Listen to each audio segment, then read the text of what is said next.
5:30. Rich Burke, Antonio Harvey will have the call on radio with the tip-off at 6:30. And Travis Demers and Michael Holton once again on the television side in place of Kevin Calabro and Lamar Hurd. Big pleasure to work with the captain, Rich Patterson, as always. And big props to Bruce Williams today, who was our engineer, who was all over the place, putting out fires and making things happen so we could get our broadcast done today. Stay tuned on our flagship station here in Portland, 620 Rip City Radio, where coming up next, you can listen to the fifth quarter with Chris Burkhardt. Our final score tonight at Toyota Center in Houston, Texas. Your Portland Trailblazers get the win tonight, 137-131. For the captain, Rich Patterson, I'm Chad Doing. Have a good night. We'll talk to you on Friday. You've been listening to the Trailblazers postgame show on the Trailblazers Radio Network. This has been Portland Trailblazers basketball. Wherever you may be, good night, everybody.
Out of time to get the ball in. Inbound to Grant. Desperation three for the tie. Bang!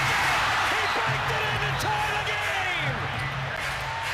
Oh, how did that feel? It felt like it was too legit to quit. For those of you that can hear the music on radio that we can't play on YouTube, Seth, don't want to get copyright strikes, you know. What a game that was for your Portland Trailblazers. They walk into Houston, grab the 137-131 overtime victory over the Rockets, thanks in large part to that highlight I just played. A huge bank-in bucket to tie the game as time expired, to send it to overtime. And then the Blazers just dominated the overtime period, outscoring the Rockets 13-7 to grab the victory. And at one point, Seth looked at me and he's like, have they even missed a shot yet? Like, when was the last time they missed a shot? It felt like it had been a minute. The Blazers, though, I think they kind of got over that rough loss in Oklahoma City. A game like this, you can go, yep, that's all right. I like what happened. Chris Burkhardt here with you. This is the fifth quarter. I'm filling in for the boss man, Chad Doing, joined today by one of the three amigos of the Hillsboro Hops. Like I said, if that's not really their name, it needs to be, even though I probably am not the first person to think that. But Seth Hoiland joining me today. Oh, man, well, just give it to me, Seth. What's your takeaway from that one? Incredible effort, especially from the starting five for the Blazers, coming off a heartbreaking game that, you know, you felt like you should have won against Oklahoma City. You hop on the plane, have a rough flight into Houston, and then come away with an overtime victory against a young, talented Houston team that was 16-7 at home before today's loss. And you look at the minutes played by Blazers starters in this game, 4 of the 5 starters played 41 minutes or more in this game. Jeremy Grant, 43 minutes, again, coming on the second of a back-to-back. How about 9 assists today for Jeremy Grant to go along with 21 points in that bank-in 3 to send things to overtime? Again, Anthony Simons, 20 shot attempts in this game after just 12 last night. He had 33 points. Really just an all-around team effort for the Blazers. Really impressed with the starting five today. Yeah, it was a all-around good game. I think for everyone, like you said, Jeremy Grant, a good 21.9 assists, 5 rebound games. So kudos to him. He had 5 of them, Seth. I feel like you don't see that very often. He's not a great rebounder, remember. Coach said that, not us. Jabari Walker, 9.7 rebounds, and he was just all over the place as well. To me, I think a highlight for me in this one, really, DeAndre Ayton, 18 points, 17 boards, couple blocked shots, and he hit some big shots there late in the fourth quarter. I think I even looked at you at one point when he had that little like mini hook, and I was like, oh, that was a nice shot. And so I like to see him get going, especially like he started the game fast, and then I looked at you, I was like, I want to see him get more involved. I wish his numbers were better. They just got to get him involved more, and they did down the stretch, and he came up big. Malcolm Brogdon hit some big buckets. Of course, Anthony Simons had an Anthony Simons game, 33 points, 5 assists, 6 rebounds. And then off the bench, Duop Reith, he only played 12 minutes because the Blazers did lean heavily on 4 of their 5 starters because Simons, Brogdon, Ayton, and Grant all played 40 minutes plus. But Tamani Kamara still had a solid game, 9 points, 2 rebounds, 2 assists. Matisse Thybulle had 13 points. Scoot Henderson, an 11-point performance from him. And the Blazers as a total, as a team, shoot 51% on the night. And that's always a good recipe for success, Seth. Yeah, you mentioned DeAndre Ayton again, coming off a couple tough games, of course, facing the controversy with the whole ice situation. And does he really want to play? Well, today, 18 and 17 in 41 minutes, and 41 minutes for DeAndre Ayton, one of the most minutes he's played in a game this year, coming off his last 3 games where he only scored 5, 6, and 12 points respectively. DA with a big-time outing today against one of the best young centers in the league. Yeah, absolutely. A very good game all around. If you want to join in on the chat, head on over to youtube.com. Type in Rip City Radio. You can get in there. You can also join us via telephone. 503-248-0620 is your telephone number to get in on the chat. Let's see right now, YouTube chat's chiming in. Are we the B team? Are we the B team? Or is the Blazers the B team? Get it? Blazers, B team, you know. Jeremy Grant, money in the bank, says Chris E. I get it. You know, bank shot. He's got jokes. I like a guy who's got jokes. Colby wants to know if Seth is the host of Loveline. No. No, you're not?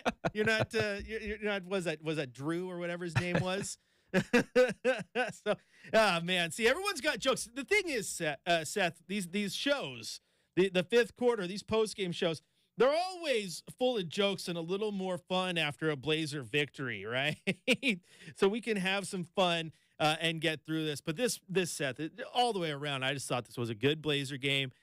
Hopefully they didn't lose. They almost did. But you know what I like is this is 2 games back-to-back that came down quite literally to the final seconds. And on the back of that debacle with the referees in Oklahoma City, that gets all the attention, right, Seth? But what happened after that? You still had to go play defense, and you couldn't stop Jalen Williams from making that shot, right? Great shot by him. But then you had to go execute on offense because you did have a chance with just a few seconds left to get a go-ahead bucket. And after that technical, the double tech on Chauncey, you just kind of fell apart. Right? You didn't execute on either the defensive end or the offensive end. And granted, the call did sway that a little bit because momentum, some people say it is not, but momentum is definitely a thing. But you didn't execute. And that's big. You got to be able to execute. But in this one, similar circumstances, right? Game down to the line. You need to get a 3-point shot off and make it. The team executed, right? Then it goes to overtime. And what did they do? They executed. And I love to see that on the back of what happened in the final seconds in Oklahoma City. Yeah, and the late game shot yesterday, talked a little bit with you off air about it. I wasn't a huge fan of the lob play in yesterday's game. The lob where Malcolm tried to throw it up to Ayton. Right. Still a lot of time left on the clock, had 2 seconds and went with the lob play. But tonight, again, Malcolm throwing the ball in to Jeremy, fadeaway 3, and was able to hit it. That's got to be a great feeling for Malcolm after feeling like he came up short in yesterday's game. The play was there. The pass wasn't, and today Malcolm picking up the assist on the 3 by Jeremy to send it to overtime. And Jeremy said in the game, the post-game interview with Brooke, that the play was designed for Anthony, and he was kind of the second option, and he was able to come up big. But again, we talk a lot about the veteran presence, between Jeremy Grant. Even it's crazy. Anthony Simons is a veteran now on this team. Malcolm Brogdon, a veteran, of course, and those vets really came up big in today's game and played a lot of minutes. Again, Jeremy Grant, 43 minutes. Anthony Simons, 41 minutes. DeAndre Ayton, 41 minutes. Really great effort from those guys tonight. Yeah. Colby wants to know, are you okay? Then is Seth a son of one of the Bee Gees? I can't say I know who that is. Seth's young, guys. Seth's young. Okay, you got to give him a little break. I'm very one-dimensional too. Sports, sure, I know. I know anything sports related, but anything else is kind of over my head. Well, it's funny because Rich and Matt always give me a hard time on the Hops broadcast because them and our producer Michael Shacker very into music, very into a lot of artists that I'm not aware of. So that happens a lot. It's okay. Well, I know what Shacker's doing. He's queuing up a Bee Gees song for our outro music into the break. I got to tell you, just don't die on me. Just make sure whatever you do, you stay alive, right? Staying alive, right? If you know CPR, you know the Bee Gees. There you go. There you go. Oh, I know that. Shacker's getting us some tunes. I know that, of course. You know what? That's a good cue to take a quick break here on the fifth quarter.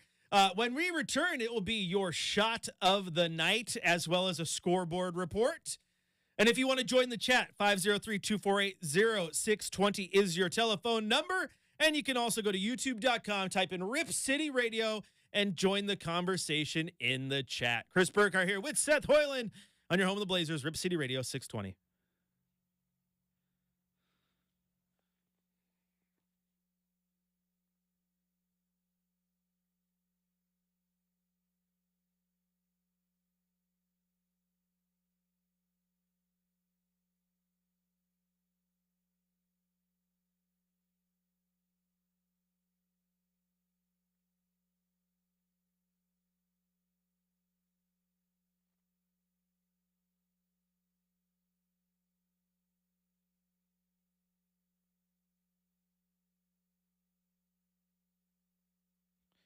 I'm just saying, Colby Jack, if he were a grandson of one of the Bee Gees, he would probably know who the Bee Gees are. So I'm going to say that he's probably not a grandson of one of the Bee Gees, unfortunately.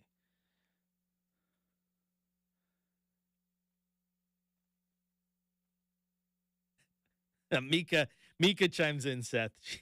She says, clearly we need a Seth bio. That's what the fifth quarter gets you, man. Gets you fans on night one. We should keep it behind a paywall. The Seth bio is only available in the Hillsboro Hops media guide program. B-side, Beth by Kiss. I just watched Role Models the other day, Rick. Good movie. Kiss My Anthea.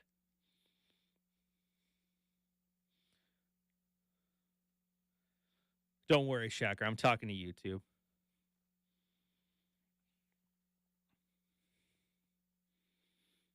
Is Seth the grandson of John Boy Walton? Nope. I got you. That caller that hung up was me.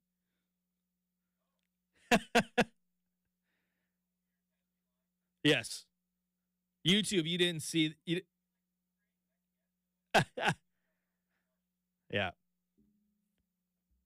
You guys didn't see it on YouTube, but I have Shacker over here on the screen, and I called the line to make sure it was working, because sometimes the program on our computer doesn't connect to the phone, so people will be calling, but I can't see it. So I called to check, and then I hung up, and he saw it, and he got mad. He thought that he missed a caller. Nope, it was just me. Yeah, Seth's a youngin'. His nickname's Whippersnapper.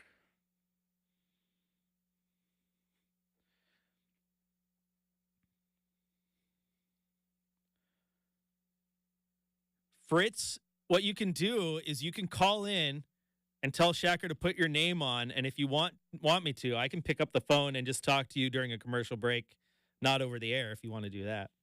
503-248-0620.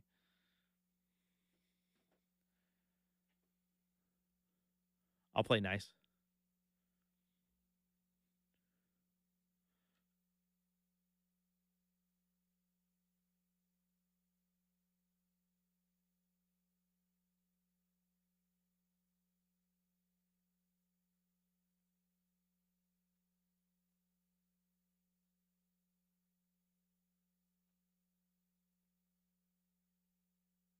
Seth's mom from the top rope.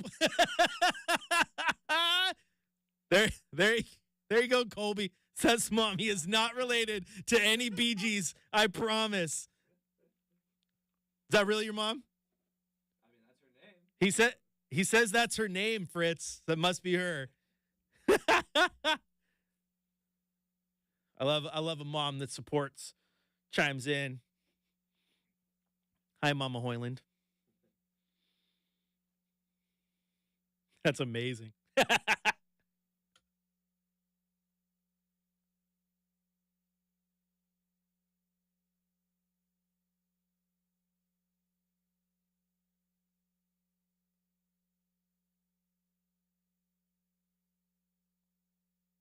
1.6 seconds remaining. Matisse Thybulle at the top of the key. Anthony Simons in the lane right now. Brogdon, the count begins. He looks for somebody to inbound it to. Brogdon gets it into Jeremy Grant. Grant fires up a three off the glass and good to tie the game. Nope. They're going to call it after the clock. After the clock. They're going to say it was after the buzzer. The Blazers are celebrating. If it's good, the game's tied at 124 and is going to OT. The fastest 1.6 seconds I've ever seen in my life. On the clock, I mean.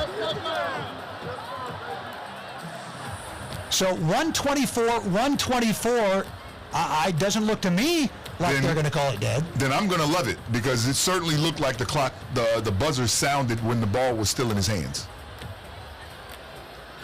Have a look at it on the replay. Grant putting it up. It left his hands that's before. Good. Yeah, 100%. Yes. With a naked eye, I thought it left his hand before the clock went off, and it's tied at 124. What are you talking about, Tony? It's not Sunday. You're not allowed to be wrong. My eyes are not naked right now. That's the problem. I got my glasses on, so I couldn't see it. Okay. So we're going to overtime. You use your naked eye. I use my glassed eyes, and that's the problem. All right. 124.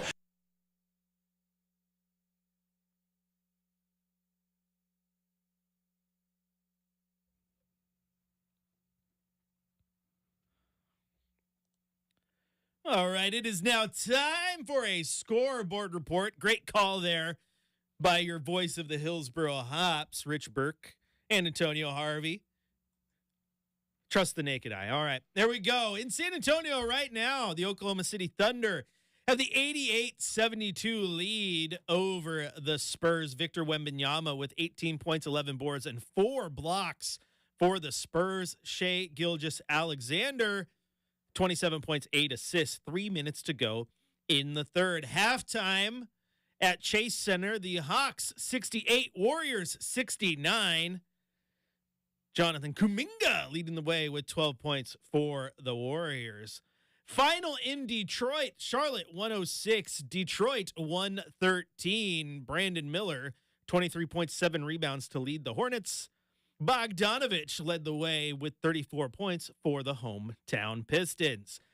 In the nation's capital, the Timberwolves grabbed the 118-107 victory over the Wizards. Anthony Edwards, a 38-point performance for the Timberwolves. Memphis grabs a 105-96 victory over the Heat. Bam Adebayo did have a nice 15-point, 15 rebound, 6 assist performance for Miami. Final in Milwaukee, Bucks 126, Cavaliers 116. Giannis Antetokounmpo, 35 points, 18 rebounds, and 10 assists for the Bucks. Jarrett Allen, a 21-point, 12-rebound performance for the Cavs. In Dallas, the Suns grab a 132-109 victory over the Mavericks. Devin Booker, 46 points, 7 rebounds to lead the Suns. Luka Doncic, 34 points, 8 rebounds, and 9 assists. And of course, in Houston, the Rockets had a trailblazer problem. Blazers 137, Rockets 131. Blazers grabbed the overtime victory over the hometown team. Anthony Simons, 33 points and 6 rebounds. Sengun had 30 points, 10 rebounds, and 8 assists. And that is your scoreboard report.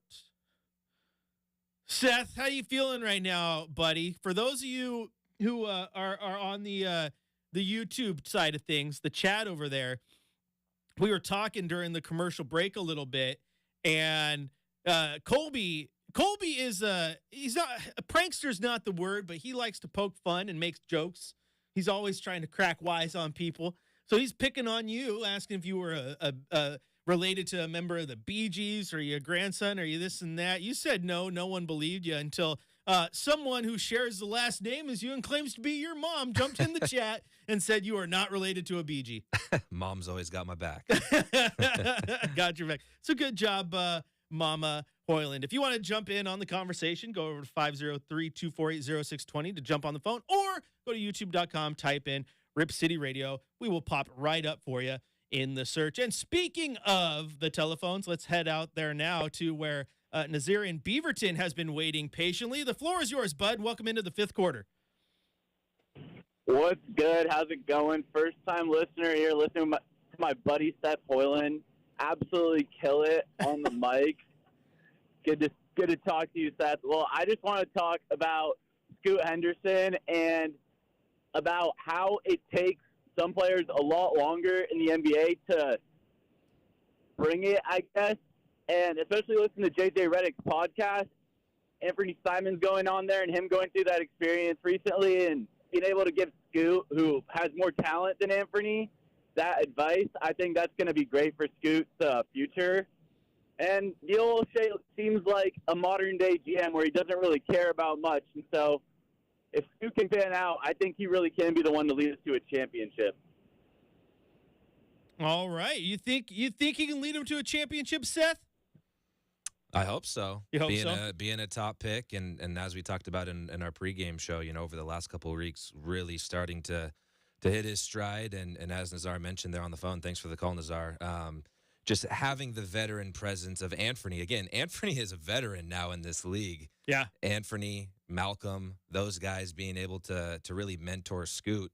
And then you also, something I think that gets overlooked is Chauncey Billups. I mean, Chauncey Billups is, was a great point guard in this league and somebody that can really help Scoot a lot.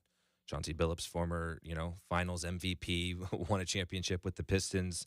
And I think that's really going to help Scoot in his development, Shaden as well. Yeah, we'll continue to see how they develop. I thought he had a good game tonight. I mean, right now, the ceiling, I think, the ceiling on Scoot it's up there. It's not even vaulted. There is no ceiling, or the ceiling is the roof, as Mr. Jordan says. It's up there. It's high. But right now, Ant's far better. Like, Ant's the best player on this team. Jeremy Grant's the second best player on this team all around.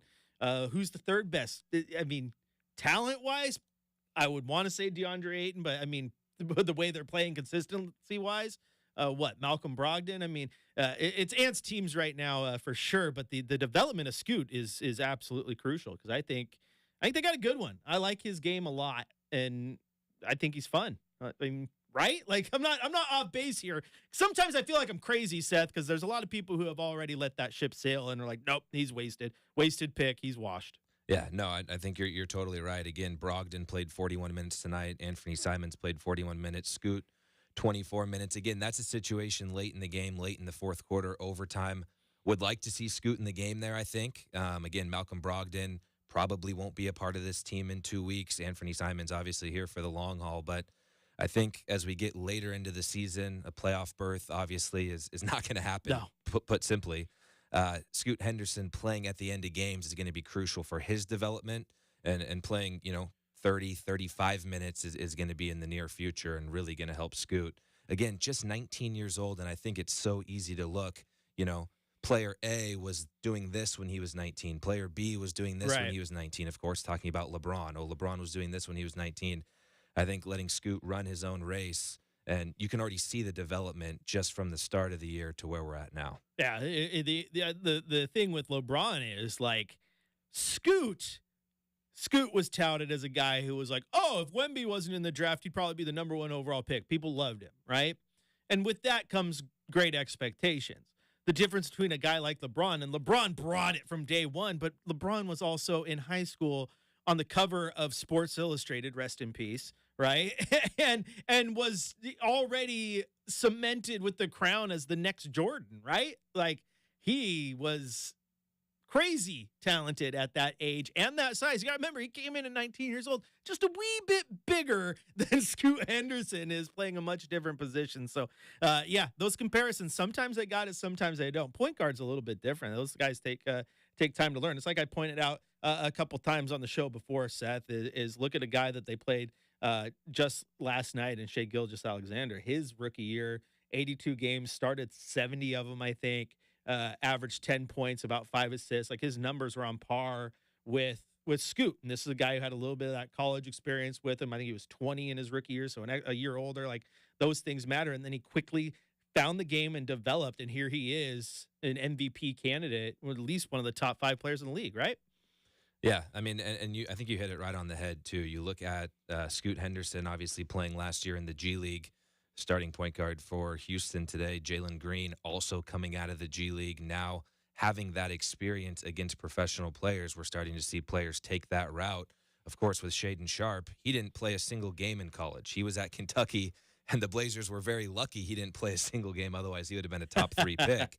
But I think a lot of times you look at it and you want somebody to be, a superstar immediately and kind of forget about the process that goes into it. Instead of a behind-the-scenes off-season development, we're seeing it in front of our eyes right now, which is a really, really good thing for Scoot Henderson. And, again, expect him to be in the game, in those situations, in the final couple months of the season here. Absolutely. And Rick says, Seth, you said they aren't making the playoffs, so why win? Culture? And don't you think you have too many guards? Trade Ant, stay young. Go. That's his question for you. Okay. Well, if you asked me at the beginning of the year, I would have said Ant was the odd man out. Now, he is, as you mentioned, the best player on this team. I mean, he's averaging 25-plus points a game. There's no question there. I think he is for sure a part of this future.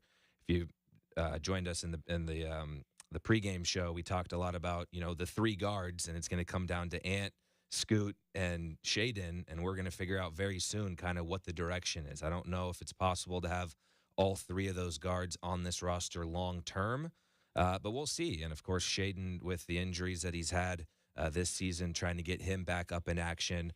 He could arguably play a 3 at some point if you're going to go small like we've seen the Blazers go before. But I think it's big that you have Jabari Walker now kind of solidifying himself as a 4 in this lineup. Again, the Blazers really have been missing that 4. So having a plethora of guards is a good thing. Of course, you look back to Dame and CJ, and we kind of think, how that ended, and it didn't go the way we wanted. We didn't win a championship with them, but I think it's different, too, with Anthony and Scoot and Shaedon. Obviously, you don't want to promise a championship, but there's a lot of potential with those guys. Absolutely. And the next comment says, where's Ralph? That's the comment on the YouTube chat, and I'll tell you where Ralph is. He's on the line right now. Ralph the Landscaper, as he's known. Ralphie, welcome into the 5th quarter. Hey, how you doing, Burkhardt? Oh, I'm doing great. How are you? Good. You got his name's Seth, huh? Youngster in there, or is he younger than you, or? Yes, he is younger than me. I'm not the young pup here in the studio today.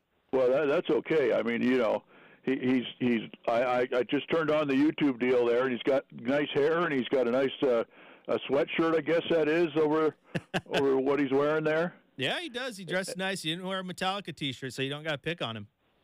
Well, yeah, and I think you kind of read between the lines of what I say in there. So that's okay. But, he seems to have a lot of good, concise, well-thought things to say, too. He has some logic and reason behind what he's saying, and I can't say that for everybody I've heard on your station, okay?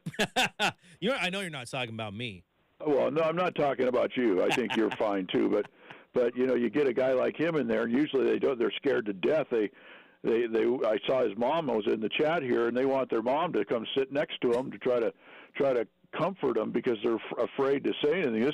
This guy has an opinion, he has thoughts, and he explains why. And he's a guy that I could probably make into a manager at my business, but I'd rather see him stay here because that nice hair of his would get a little sweaty, and he would get a little sweaty, and it might be less becoming than what would happen here on the radio. That's how it works. Of course, you guys keep that place down about 28 degrees, from what I've heard from you and Chan. So I'm not going to stay on here very long tonight. But I had a question. I noticed Chan is doing the whatever for the Blazers. That sounds like. Yep. And then you're doing Chan's job, and then Seth comes in and kind of does part of your job or all of it, I don't know. And then you got Shacker in there, who kind of comes and goes as a man of mystery in a dark cape. And then you have what Rich is his name, Rich Burke on the and then where's so I guess where's Travis? Travis and Holton are on TV because Calabro and Lamar Hurd are under the weather. So Travis and Holton went to do TV, so that opened up the radio spot. So they brought Rich Burke over, and then Mike Lynch was out, and so was Curtis. So Chad took that spot. So I'm here. It's a full-on musical chairs, Ralph. Yeah, okay. I guess that makes sense. So Calabro on the TV, and who works with him there? Lamar Hurd. Were they kissing or something? They both got sick at the same time? No. But maybe they're sharing a cup of coffee, you think? Hey, you could. Hey, when you work that close with each other and you literally have to sit in the chair next to each other, it's not out of question. You might accidentally go and reach the wrong coffee cup. It's happened before, right? Yeah. In your case, you just do a little spit take on that pad around the microphone there, and the next thing you know, everybody in the whole radio's sick there. Yeah, you got to give it a nice wipe down after every show. All right. Okay. Well, I'm gonna go, and I'm just gonna keep listening here, and just let you guys just enjoy the show. And I tell the young lad there that I think he's doing a great job, and Burkhardt, if I don't think somebody's doing a good job or I have a bone to pick with him, that I'll dive right into it. But I'm not going to do that with him because he's doing a good job. All right. Yeah, that is true, Ralph. You only tell it how it is. That's why we appreciate you. All right. See you later. All righty, Ralph. Have a good one. There is Ralph, the landscaper. Thanks for calling in. He always has fun. Dan asked in the YouTube chat, COVID? And I do believe Kevin Calabro did tweet about it just the other day. He said, yep, he's at home dealing with COVID. I don't know about Lamar, but Kevin Calabro did confirm that's what he's dealing with. So it's cool to have a nice, roster of people that you can, like I said, call in from the bullpen, no pun intended, but move people around and the ship keeps going. All right, we're going to take a quick little break here on the fifth quarter. When we return, it is time for What's the Scoot? Talk about Scoot Henderson and his performance tonight. And, of course, take more of your calls. You want to join in, 503-248-0620, or go to youtube.com, type in Rip City Radio, and join the chat there. Chris Burkhardt here, joined by Seth Hoiland on your home of the Blazers, Rip City Radio 620.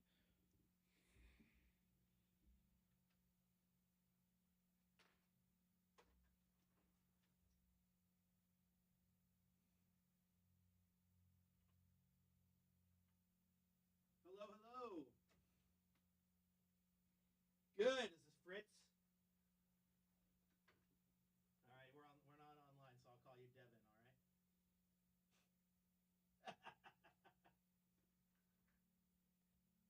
How we doing?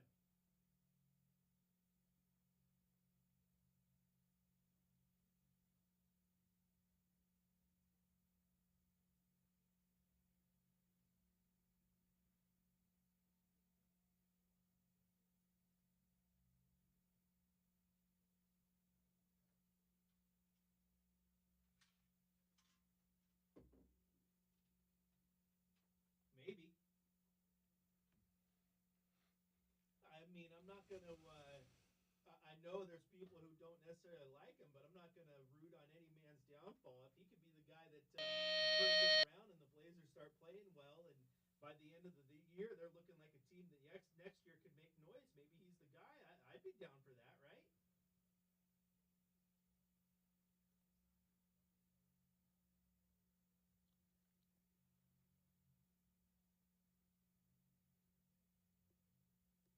Yeah, and I think maybe they'll find it. I mean, he's still trying to figure it out, but there's a lot to like. Sykes Scoot's good. Ant's playing well. I don't know what the future of Jeremy Grant is, but I mean, especially off a game like tonight, I think he's a great basketball player. But yeah, I'm not. I think they're going to turn this thing around probably quicker than people think. It's not like it's going to take another decade before they're good.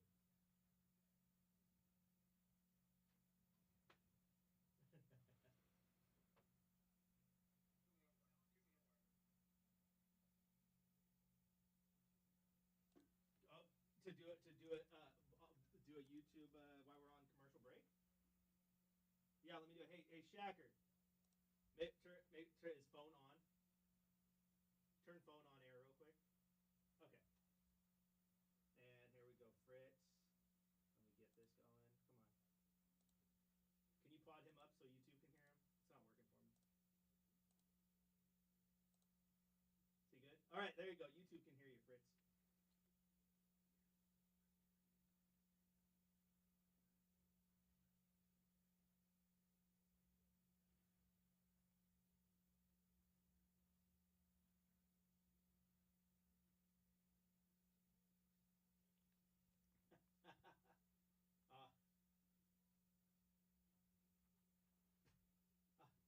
All right, Fritz. Have a good one, bud.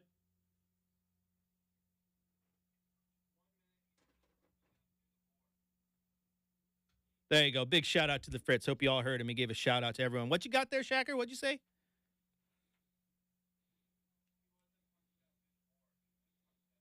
Oh. Well, we were trying. We messed it. For those of you who didn't hear, we got about a minute to come back, but that was Fritz on the phone. Give a big old shout out to all you guys. Gave a shout out to Mika and Rachel and Larry Miller, who's on the morning show. Everybody a shout out for having great opinions and good discourse and making the chat fun. So thank you for that, and thanks for the call. If you guys ever want to call in, do a little commercial break phone call because you don't want to be on air, I got your back, okay? I got your back. Copy.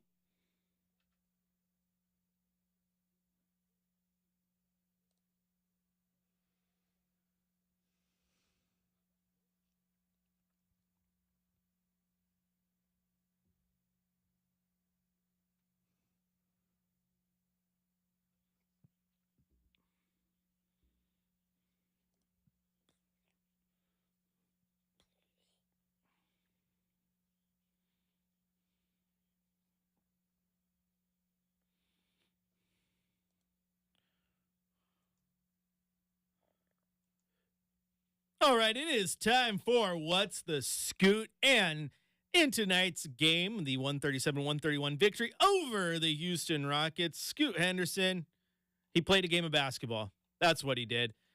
Thought he looked good. Now, of course, my man over here, Seth, wants him in games late. I get that, but he only played 24 minutes, while the rest of the starters outside of Jabari Walker got 41. Simons at 41, Brogdon at 41, Ayton at 41. Jeremy Grant played 43, and then 24 minutes for Jabari Walker. Scoot Henderson did lead the bench players, though, with 24 minutes. He had 11 points, 3 assists, 2 turnovers, but not a huge game. 4 of 12 shooting, which, again, you want those shooting numbers to be more efficient. But overall, not a terrible game for Scoot Henderson. Seth? Not at all. And looking at Scoot's stats among other NBA rookies, he's number 1 in the league in assists now with 4.7 assists per game. Keontae George of Utah with 4.5.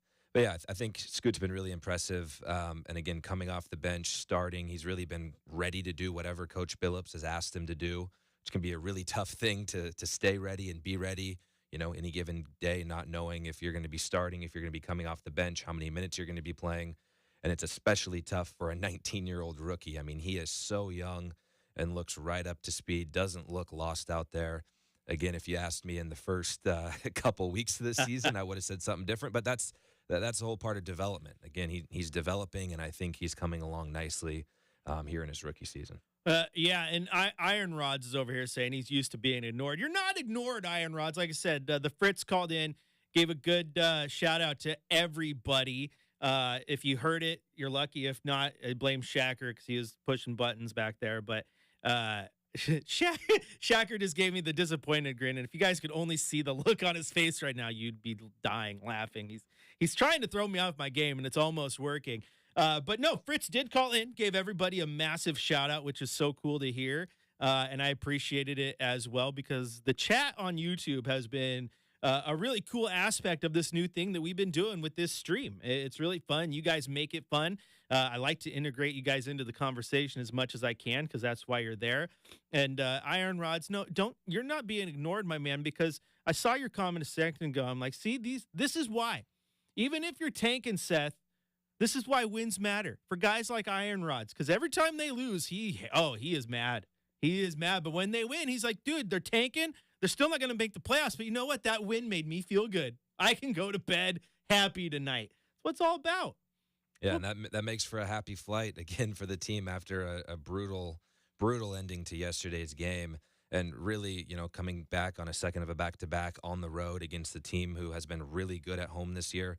The Rockets are under 500 on the year, but they were 16-7 at Toyota Center this year, and the Blazers just went in there undermanned on the second of a back-to-back and, pulled one out in overtime. A really impressive win for the Blazers. Yeah, and the Rockets are much improved, and a lot of that, I think, is Ime Udoka, who's a really good coach. And, yeah, I do think the wins matter, man, because I think there's such a difference, Seth, between a team who is going out there and purposely throwing lineups out there that are going to lose games, right? And everybody on the roster knows what the situation is. Like, when you're sitting Dame and you're sitting Nurk and you're sitting Ant and that you just know what's coming versus a team who might not have the roster talent to win a lot of games, but they go out there and they fight and they play hard every single night. Because I am the guy who thinks the idea of tanking and losing on purpose and purposely putting a team out there to suck is not only good for locker room morale, but it's not good for karma, right? Because the basketball gods will come back and put it back on you. Well, I can tell you, any of these guys in any professional sports locker room are not going to go out there and lose a game on purpose. I don't care what the situation is. You put 5 players on the floor, they're going out there to try to win the game. Now, if they win the game or lose the game, that's up to the play on the floor. But these guys are playing for, at the end of the day, themselves as well. Obviously, it's a team game, but guys like Jabari Walker are trying to get their next contract. Guys like Dwop Reith, who were signed to a 10-day contract, are trying to get their next contract. And I think that's a cool thing, too, when you see guys get playing time who don't normally play. They are fighting for their job every time they go out there. They're trying to prove something, whether it be late in a 50-point game or in a game like this where the Blazers are undermanned. And guys like Dwop Reith, guys like Tamani Kamara, who have been playing a lot this year, but still have something to prove, they're going to be giving it their all, and they're still NBA players at the end of the day. Yeah, and look at Jabari Walker right now, fans, and look at Shaedon Sharpe too when he's been healthy. I think Shea's made a pretty good improvement, right? And then Jabari Walker has obviously made a good improvement. So think about these Tamani Kamaras, right? The Dwop Reiths, the Scoot Hendersons. They can make those jumps next year too, and then those other young guys continue to jump. I think things are looking up, is what I'm saying. I think things will be good. As the Fritz points out in the chat, it says things have improved this week, and the team looks like they're playing different. They're playing a little more inspired. Like I said, all I wanted to see coming out of those tough losses over that road trip is just play with a pulse, and they're starting to play with a pulse. And I do think part of that is the change of throwing Jabari Walker in at the 4 and letting Jeremy play the 3. It's just moving things around, play into the strengths. The Jabari gives you a second rebounder on the floor. It all just makes sense to me, Seth. All right, we're going to take a quick little break here on the 5th quarter. When we return, we're going to head to the coach's corner. We're going to hear from Coach Billups, hear what he had to say following this Blazer victory. And, of course, if you want to join the conversation, 503-248-0620 is your telephone number. And you can also go to youtube.com, type in Rip City Radio, and join the YouTube chat. Chris Burkhardt here with Seth Hoiland on your home of the Blazers, Rip City Radio 620.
Yeah, that YouTube chat.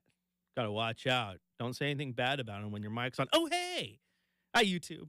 Just playing. You guys are awesome tonight. And Fritz, I really appreciate that call, man. It's always good to hear from you, and the kind words you had to say about the chat, man. That doesn't go unnoticed. So thank you.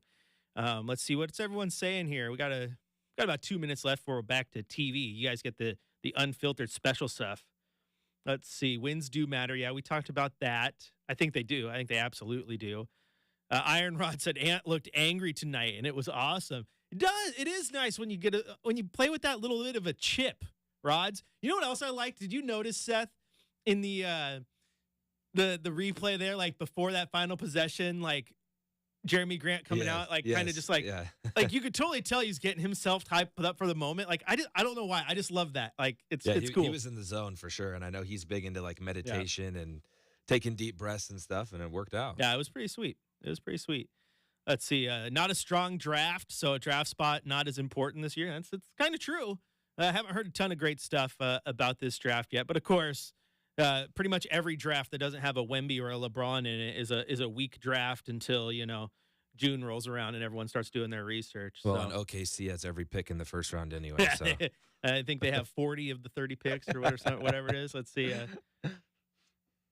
Chris says Nurk came close to getting ejected tonight for pushing Grant Williams for Grant's dirty play on Durant. I didn't see that. I have to find that on Twitter or something. I saw that. I was thinking of it made me think of the Zach Collins, Klay Thompson.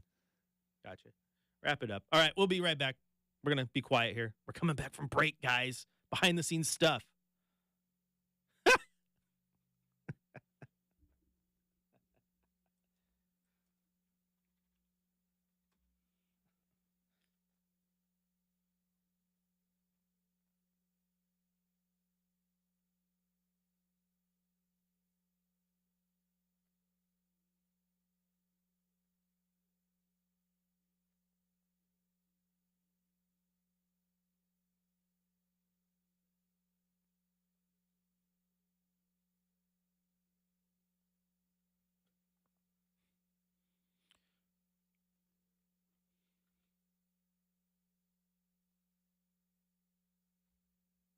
That was Coach Billups jumping the gun. I was fine with this, Shacker. He could have just played it. It's all good. But when you're a coach, you're excited when you win, okay? He just wants to talk to the people. So let's hear from Coach Billups following the victory over the Rockets.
All right, there you hear Coach Billups following the victory in Houston, a big one for the Blazers. Tupac Shakur, that's who. Come on. Ain't nothing but a gangster party. Two of America's most wanted. Him and Snoop Dogg. Show some respect. Just playing. You guys are funny. I don't know. This is why YouTube's great. It just gets into random chats. I look up after Chauncey. They're talking about Tupac. Tupac. I mean, come on. He's one of the greatest rappers of all time. And I know that. And I'm not even big into rap. I'm a Metallica guy. What's your music genre of choice, Seth? The people need to know. It's got to be part of the Seth Hoiland bio that they're asking for. I know. Right now, I'd say country, but a little bit of everything. Whatever's on the radio. If I'm not listening to 620, I'm playing some country. All right. Okay, he's not related to the Bee Gees. Might be related to Jason Aldean or something. That's quite literally might be like the only modern country guy I know. Been listening. Hey, I was going old school though. I do like me some old school Alan Jackson every once in a while. Can't go wrong with it's that. all right to be itty bitty, okay? Exactly. And I know I'm a short guy, okay? All right, that music means it's time to go. Hey, Seth, you know what? You did all right. You want to come back and do it again with me on Friday? I do. Yo, you should. Friday, 6:30 tip against the Spurs. That means game day starts at what, 4 o'clock? Oh, yeah, that's right. And, of course, Rip City Drive with me and the Godfather. Seth, you did awesome. Thanks so much for coming by. And, of course, YouTube chat, you have been awesome. Rip City Drive tomorrow, Rip City Morning at 6 a.m., of course, and then we'll be back with game day on Friday. You guys have been awesome. See you next time.